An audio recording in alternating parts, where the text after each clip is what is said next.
Tata group IT సేవల విభాగం TCS AI దిగ్గజం ఓపెన్ ఏఐతో కలిసి బహుళ ధృవ భాగస్వామ్యాన్ని ప్రకటించింది. భారత్ను గ్లోబల్ ఏఐ హబ్గా తీర్చిదిద్దడమే లక్ష్యంగా ఏఐ మౌలిక సదుపాయాల నిర్మాణం, జాయింట్ సొల్యూషన్స్ మార్కెటింగ్పై దృష్టి సారించేలా ఒప్పందాలు చేసుకున్నట్లు తెలిపింది. టాటా ఉద్యోగులు చాట్ జీపీటీ యాక్సెస్ను పొంది ఉత్పాదకతను పెంచుకోగలరని పేర్కొంది. నైపుణ్య శిక్షణ ద్వారా 10 లక్షల మంది యువత జీవనోపాధిని మెరుగుపరచాలని లక్ష్యంగా పెట్టుకున్నట్లు తెలిపింది.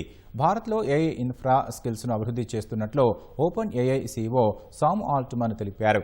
ఏఐ అడాప్షన్కు భారత్ నాయకత్వం వహిస్తోందని, ప్రతిభ, ఆశయం, ప్రభుత్వ మద్దతుతో భవిష్యత్తును తీర్చిదిద్దగలమని అన్నారు. ఏఐ కేంద్రంగా భారత్ మారుతోందని టాటా గ్రూప్ సీఈఓ చంద్రశేఖరన్ అన్నారు. 140 కోట్ల ప్రజలతో అతిపెద్ద డిజిటల్ ఐడెంటిటీ వ్యవస్థను కలిగి ఉందన్నారు. తర్వాత మాట్లాడిన గూగుల్ సీఈఓ సుందర్ పిచాయ్ భారత్లో గూగుల్ ఫుల్ స్టాక్ ఏఐ హబ్లు ఏర్పాటు చేస్తోందని ప్రకటించారు. కోట్లాది ప్రజల జీవితాలను ఏఐ మారుస్తుందని విశ్వాసం వ్యక్తం చేశారు.